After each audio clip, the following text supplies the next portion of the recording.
Dalam sejarah Piala Dunia, ada negara-negara yang sangat kecil hingga rasanya tidak masuk akal, negara dengan jumlah penduduk seukuran kota, bahkan beberapa lebih kecil dari lingkungan sekitar rumah, namun entah bagaimana, tim nasional mereka berhasil lolos ke turnamen terbesar dalam dunia olahraga. Jadi dalam video ini kita akan melihat 10 negara terkecil yang pernah lolos ke Piala Dunia. Dimulai dari urutan ke-10 terkecil, dengan hanya 3,2 juta penduduk. Sebagai perbandingan, ini adalah stadion final Piala Dunia, dan seluruh populasi mereka akan muat hanya dalam 38 stadion seperti ini, dan itu adalah Wales. Namun mereka berhasil lolos ke 2 Piala Dunia. Yang pertama pada tahun 1958, ketika mereka lolos dari fase grup, menyingkirkan Hongaria yang saat itu merupakan runner-up. Namun di perempat final mereka menghadapi Brasil, sehingga Wales harus tersingkir. Setelah itu, mereka tidak pernah bermain lagi selama beberapa dekade, sampai pada tahun 2022 bersama Bale, Wales kembali mengamankan satu tempat di Piala Dunia. Namun kali ini, 2 kekalahan di fase grup membuat mereka harus pulang. Namun Wales sangat besar dibandingkan dengan negara-negara lain di video ini. Jika mereka muat dalam 38 stadion, negara-negara lain bahkan muat dalam kurang dari 5 stadion. Namun sekarang mari kita lanjut ke negara terkecil ke-9. Dengan populasi 3,1 juta jiwa, mereka akan muat dalam hanya 37 stadion. Sebagai perbandingan, populasi Amerika Serikat akan memenuhi lebih dari 4.000 stadion. Jadi tidak ada yang menduga negara bernama Bosnia ini akan tampil di Piala Dunia. Namun kemudian, segalanya berubah di awal tahun 2010-an ketika Bosnia membangun skuad yang solid bersama Djeko dan Pjanic, lalu berhasil lolos pada tahun 2014. Mereka datang ke turnamen ini untuk membuktikan bahwa mereka bisa melangkah jauh. Namun di pertandingan pertama, mereka kalah dari Argentina. Segalanya ditentukan pada pertandingan kedua melawan Nigeria. Tetapi kekalahan 1-0 membuat mereka langsung tersingkir di fase grup. Dan setelah itu, tim nasional Bosnia mulai mengalami kemunduran besar. Namun pada tahun 2026, mereka bangkit kembali, mencapai babak playoff kualifikasi dan mengejutkan dunia dengan menyingkirkan Wales dan Italia. Tiba-tiba saja, Bosnia kembali. Sekarang negara terkecil ke-8 memiliki 100.000 penduduk lebih sedikit daripada Bosnia. Populasi mereka hanya akan memenuhi stadion sebanyak 36 kali. Jadi banyak orang bahkan belum pernah mendengar tentang mereka. Tetapi segalanya berubah ketika Qatar terpilih untuk menjadi tuan rumah Piala Dunia. Mereka otomatis mengamankan satu tempat. Namun semua pemain mereka bermain di liga negara itu sendiri. Dan setengah dari tim nasional bermain untuk klub yang sama, secara harfiah. Jadi mereka jauh dari status favorit. Dan di pertandingan pertama, 2-0 untuk Ekuador. Namun lawan berikutnya tidak akan lebih mudah, Senegal bersama Mane, yang menghancurkan mereka 3-1. Untuk membuat keadaan menjadi lebih buruk, mereka masih harus menghadapi Belanda. Jadi kekalahan lain pun terjadi, membuat mereka tersingkir di posisi terakhir. Negara-negara ini akan terus menjadi semakin kecil, sampai kita mencapai negara yang seluruh populasinya muat hanya dalam 2 stadion. Sekarang negara berikutnya hanya memiliki 2,8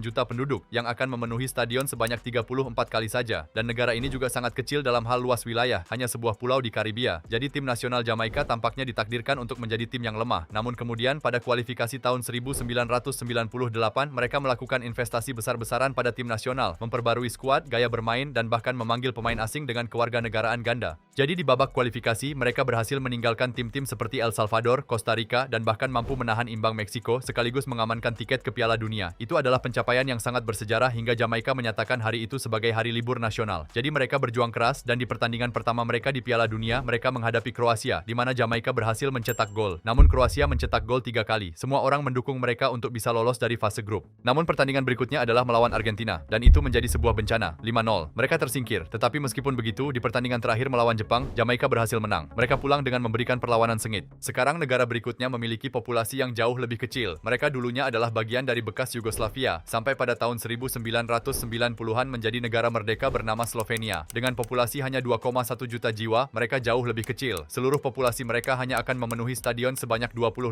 kali. Ini sangat gila. Untuk memberi Anda gambaran, jika mereka adalah kota di Amerika Serikat, Slovenia hanya akan menjadi kota terbesar kelima. Meski begitu, mereka tetap berhasil lolos ke 2 Piala Dunia. Yang pertama pada tahun 2002, tetapi itu menjadi sebuah kekecewaan karena kalah di setiap pertandingan. Namun beberapa tahun kemudian pada tahun 2010, mereka mengejutkan dunia. Pertandingan debut mereka adalah melawan Aljazair, di mana menjelang akhir pertandingan mereka melakukan ini.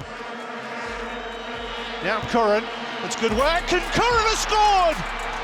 Slovenia's captain! Dengan gol itu, Slovenia menang 1-0, dan di pertandingan berikutnya, mereka membuat kejutan lain, hasil imbang 2-2 melawan Amerika Serikat, yang membuat mereka menyelesaikan babak tersebut di puncak grup. Kemudian di pertandingan terakhir, mereka menghadapi Inggris. Inggris harus menang, tetapi Slovenia hanya butuh hasil imbang untuk lolos. Namun kiper Inggris terus menyelamatkan segalanya, sampai akhirnya Slovenia kebobolan gol dari sebuah umpan silang. Dengan kekalahan 1-0, mereka merosot ke peringkat ketiga di grup dan tersingkir. Sekarang, yang bahkan lebih kecil adalah negara berikutnya, yang menjadi salah satu tim kejutan pertama dalam sejarah Piala Dunia. Irlandia Utara terletak persis di sini dan populasi mereka yang hanya 1,9 juta orang hanya akan memenuhi stadion sebanyak 23 kali saja. Meskipun begitu, mereka berhasil lolos ke 3 Piala Dunia dan dengan beberapa kampanye yang luar biasa. Pada tahun 1958 di grup yang berisi Jerman, Cekoslowakia, dan Argentina, mereka mengalahkan Cekoslowakia, bermain imbang dengan Jerman dan lolos ke fase gugur. Namun lawan mereka di babak berikutnya adalah Prancis dan tidak ada jalan lain, mereka tersingkir. Sekarang beberapa dekade kemudian, pada tahun 1982,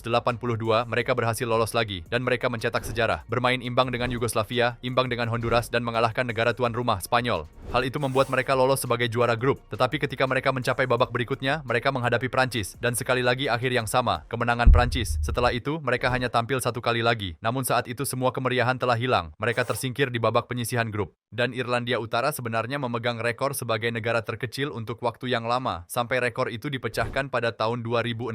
Di babak pembuka fase grup, dua tim nasional melangkah ke lapangan untuk saling berhadapan, Swedia dan Trinidad dan Tobago. Banyak orang bahkan tidak tahu di mana negara ini berada. Ini Amerika Selatan, lalu diperbesar, ini Venezuela, dan yang lebih kecil lagi di sini, di sudut adalah Trinidad dan Tobago. Rumah bagi hanya 1,5 juta orang, itu berarti seluruh populasi mereka hanya akan muat di 18 stadion saja. Itu luar biasa. Tampaknya mustahil bagi negara sekecil ini untuk lolos ke Piala Dunia. Tetapi pada tahun 2005, mereka merekrut pelatih berpengalaman yang pernah menangani Real Madrid. Selain itu, mereka memanggil beberapa pemain yang bermain di Inggris dan Skotlandia. Dengan begitu, mereka menjadi lebih kuat dan berhasil lolos melalui babak playoff. Namun melawan Swedia yang diperkuat Ibrahimovic, semua orang mengira mereka akan dibantai. Meskipun demikian, Trinidad menunjukkan kekuatan mereka dengan pertahanan murni, berhasil menahan serangan Swedia untuk meraih hasil imbang, 0-0. Tapi berikutnya mereka akan menghadapi tantangan yang bahkan lebih besar, Inggris. Namun Trinidad tetap berhasil menahan serangan tersebut. Babak pertama berakhir imbang dan babak kedua pun tetap berjalan dengan cara yang sama. 180 menit telah berlalu dan mereka masih belum kebobolan satu gol pun. Tetapi pada menit ke-83, Inggris akhirnya berhasil memecah kebuntuan. Hal itu memukul mereka dengan keras dan mereka akhirnya kebobolan gol lagi di akhir laga. Masih ada satu pertandingan terakhir melawan Paraguay, tetapi mereka akhirnya kalah sekali lagi, tersingkir di babak penyisihan grup. Namun setelah Trinidad memecahkan rekor, 3 negara yang bahkan lebih kecil berhasil lolos. Dan sekarang semuanya menjadi gila. Karena jika Trinidad muat di 18 stadion, negara berikutnya hanya muat di 6,5 stadion saja. Negara ini memiliki populasi hanya 0,5 juta jiwa. Sebagai gambaran, 29 kota di Amerika Serikat memiliki populasi yang lebih besar. Lihat di mana letaknya, ini adalah kumpulan pulau di tengah Samudra Atlantik yang bernama Tanjung Verde. Namun orang-orang mulai mendengar tentang negara ini ketika, pada September 2025, mereka melangkah ke lapangan melawan Kamerun dalam pertandingan penentuan. Siapapun yang menang dijamin mendapat tempat di Piala Dunia. Banyak orang mengira Tanjung Verde tidak punya peluang, tetapi dalam beberapa tahun terakhir negara ini berinvestasi besar-besaran dalam sepak bola, membangun struktur profesional, dan juga mencari pemain-pemain yang lahir di Eropa tetapi memenuhi syarat untuk mewakili mereka. Seperti penyerang nomor 9 Daylon Livramento yang lahir di Belanda. Meski begitu, Kamerun tetap menjadi favorit. Namun di babak kedua, Daylon Livramento berlari kencang dari area pertahanannya sendiri, melewati semua orang dan menghujamkan bola ke dalam gawang. Setelah itu, Tanjung Verde berhasil mempertahankan keunggulan berkat penyelamatan gemilang dari penjaga gawang. Skor akhir 1-0. Tanjung Verde lolos ke Piala Dunia. Tetapi negara berikutnya memiliki penduduk yang jauh lebih sedikit daripada Tanjung Verde. Ini adalah sebuah pulau kecil di Eropa Utara dengan 400.000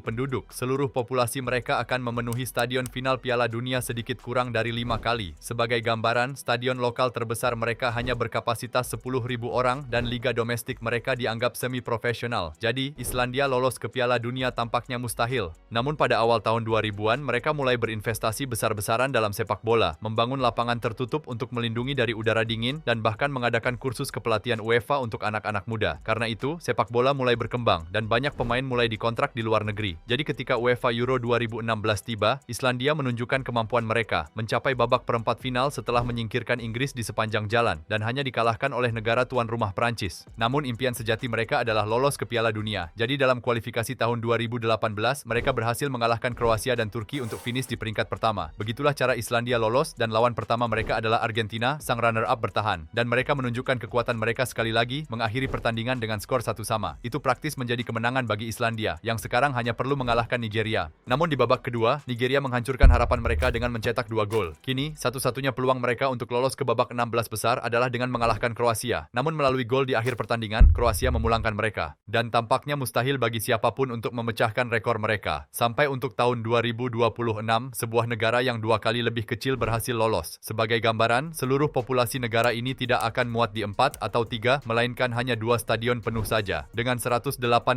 penduduk, mereka memiliki populasi yang sama dengan area kecil di kota New York ini. Dan negara ini adalah Curaçao. Negara ini terletak di pulau dekat Venezuela ini. Lihat ukurannya dibandingkan dengan Wales, negara ke-10 dalam daftar ini. Jadi jika mereka hanya mengandalkan pemain yang lahir di pulau tersebut, tidak akan ada cukup talenta untuk dipanggil, tetapi Curaçao menemukan sebuah strategi. Mereka memutuskan untuk mencari pemain yang lahir di Eropa, lebih tepatnya di Belanda, yang memiliki garis keturunan Curaçao, dan meyakinkan mereka untuk membela tim nasional. Begitulah cara Curaçao berhasil membangun tim yang hampir 100% berisikan pemain Belanda. Pemain nomor 10 Bacuna berasal dari Groningen di Belanda, pemain nomor 11 Antonise berasal dari Akademi PSV, dan daftarnya terus berlanjut. Mengapa Belanda? Ya, Curaçao adalah bagian dari kerajaan Belanda, sebuah plot twist yang luar biasa. Jadi di kualifikasi Piala Dunia, mereka tampil habis-habisan, melibas Haiti, mengalahkan Jamaika, dan menaklukkan tim nasional lain yang lebih lemah. Dan karena negara-negara terkuat di sana tidak bermain di kualifikasi, jalan menjadi jauh lebih mudah bagi Curaçao. Jadi mereka hanya perlu finish di peringkat pertama di grup mereka untuk lolos secara langsung. 180.000, ini adalah rekor yang tidak akan pernah dipecahkan. Jadi bagaimana pendapatmu tentang video ini? Kalau suka, saya pikir kamu juga akan suka yang satu ini. Terima kasih dan sampai jumpa.